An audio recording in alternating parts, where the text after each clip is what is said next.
Ukraine just humiliated Russia again. The Kremlin thought it had constructed impenetrable concrete bunkers to protect its aircraft in Crimea. But Ukraine's drones cracked those concrete shells like simple tin cans, damaging multiple high-value targets in the process. It's just the latest example in a long and ever-expanding series of successful Ukrainian strikes on Russian bases, equipment and infrastructure, proving yet again that Ukraine is more than capable of catching its enemies off guard and hitting them where it hurts the most. The incident occurred on the night of August 3rd at the Saki airbase in Crimea, which was annexed by Russia in 2014 and has been occupied ever since. The Security Service of Ukraine, or SBU, sent a swarm of drones to Saki, which is situated on Crimea's western coast. Their targets included bombers and fighter jets that were stationed at the base, and the strike was highly successful. The SBU posted a detailed report on its official website. This night, drones from the Central Operation Command A of the SBU visited the Saki military airfield in temporarily occupied Crimea. It's a key Russian airbase for operations in the Black Sea. The strike completely destroyed a Su-30SM aircraft, damaged another one, and hit 3 Su-24 aircraft. To be more precise, the Sukhoi Su-30SM is one of Russia's most versatile fighter jets, while the Su-24 is a tactical bomber developed in the days of the Soviet Union, with the power to drop heavy, destructive warheads on Ukraine cities and military bases. In taking out these targets, Ukraine has dealt a serious blow to Russia's aerial capacities, particularly in the Crimean region. The damage also represents a significant financial hit for Russia, as noted in the SBU report, which continues. The enemy suffered significant losses. After all, just one Su-30SM aircraft can cost an average of $35 to $50 million. As a result of a special operation by the Central Operational Command A of the SBU, an aviation weapons depot was also hit at the airfield. The successful SBU special operation in Saki is another step towards weakening the enemy's ability to wage a war of aggression against Ukraine. The occupiers should remember that they will never feel safe on our land. Now, the most embarrassing part of this entire story, from the Russian perspective, is that the Kremlin had just gone done building a series of what it thought were super strong, impenetrable concrete bunkers at the Saki airbase. 12 of those bunkers had been built, as revealed by former Ukrainian army officer and current open source intelligence analyst Tatarigami UA on X. Tatarigami is the founder of the Frontelligence Insight Analysis Group, and recently posted a thread filled with open source satellite imagery, revealing the aftermath of Ukraine's incredible Operation Spiderweb strike of June 1st. In one of the posts, he explained that Russia had decided to construct at least a dozen reinforced shelters to store jets, large drones and other aircraft. At Saki airbase in Crimea, Russian forces appear to have completed at least 12 concrete bunker-style structures, shelters, now actively used by the Russian Air Force. Inside these reinforced shelters, we've identified both jets and larger drones, including the Orion. It appears that this was part of a broader Russian strategy to strengthen its airfield defenses against future Ukrainian drone strikes, as Tatarigami also noted similar reinforcements at Kalino Air Base in Russia's Kursk region. At Kalino Air Base, previously targeted by Ukrainian forces, Russian troops appear to have completely or nearly completed around 10 reinforced shelters with soil cover, 12 concrete shelters without it, and 8 hangar-style structures positioned on the aprons. Clearly, the Kremlin is fearful of another Spiderweb-style attack and wants to limit the amount of damage that Ukraine can do.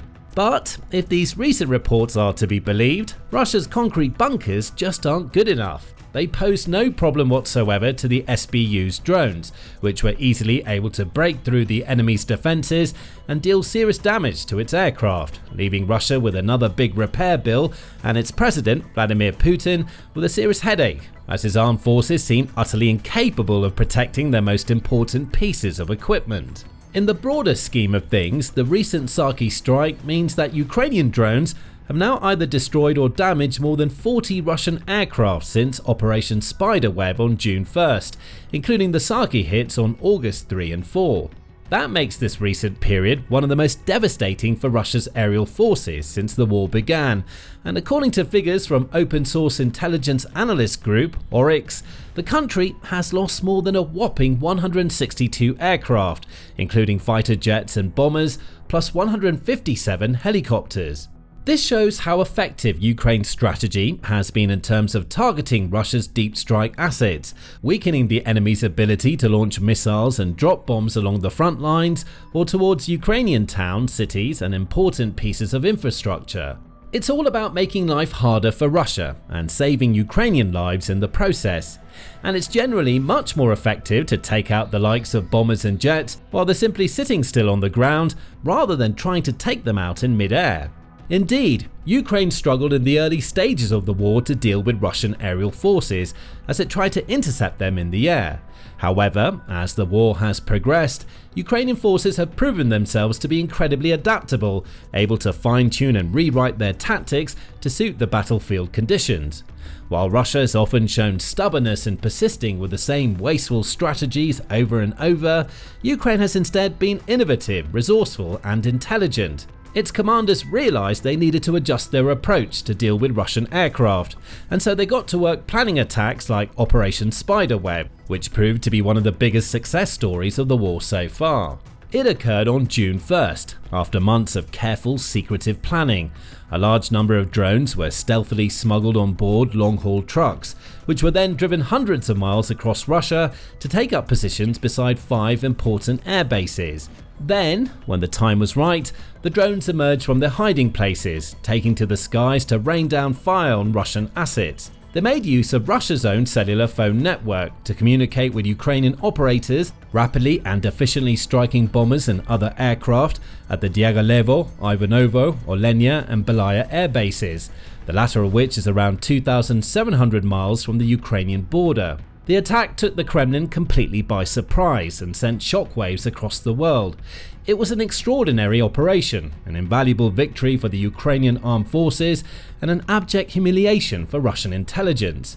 Operation Spiderweb also left Russia with billions of dollars of damage to deal with. An early report suggested that around 40 warplanes had been struck in total, with some merely damaged but others completely destroyed.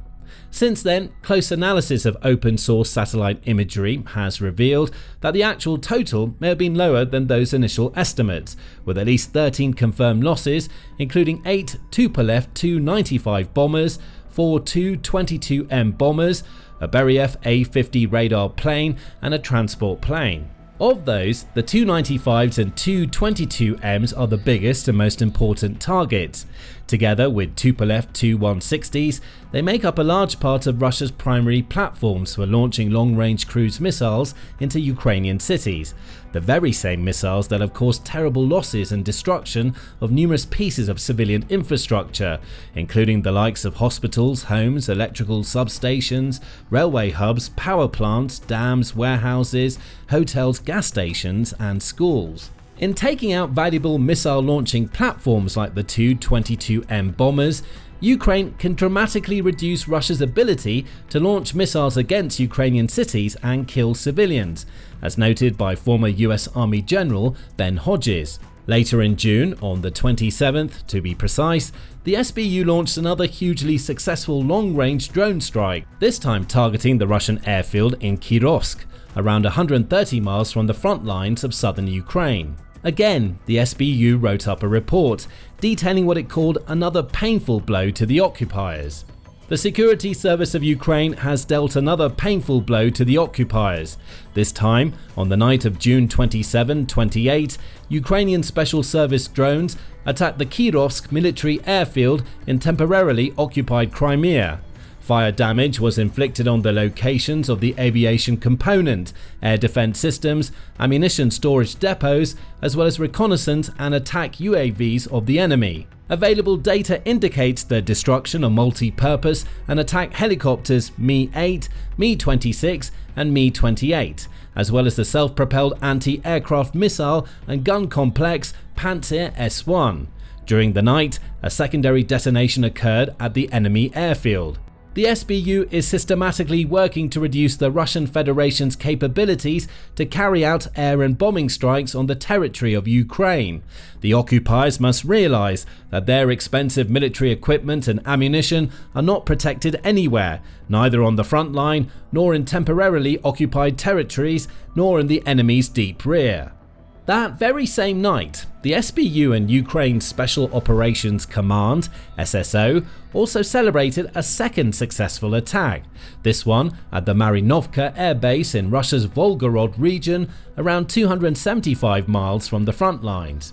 5 Sukhoi Su-34 fighter bomber aircraft were confirmed to have been damaged in the attack, with 3 of them more or less completely destroyed, as revealed in a Telegram post on the Astra News channel. 5 Su-34 fighters were damaged in a UAV attack on a military airfield in the Volgorad region on June 27. Astra sources confirmed the UAV attack on the Marinovka airfield on June 27. As a result, 5 Su-34 aircraft were damaged, 3 fighters burned completely, 2 more partially. In addition, 1 serviceman was wounded. Also, according to sources, drones attempted to hit the Gazprom Transgas gas distribution station that night. Earlier, the SBU reported an attack on the Marinovka airfield. According to the agency, drones destroyed 2 Su-34 aircraft and damaged 2 more.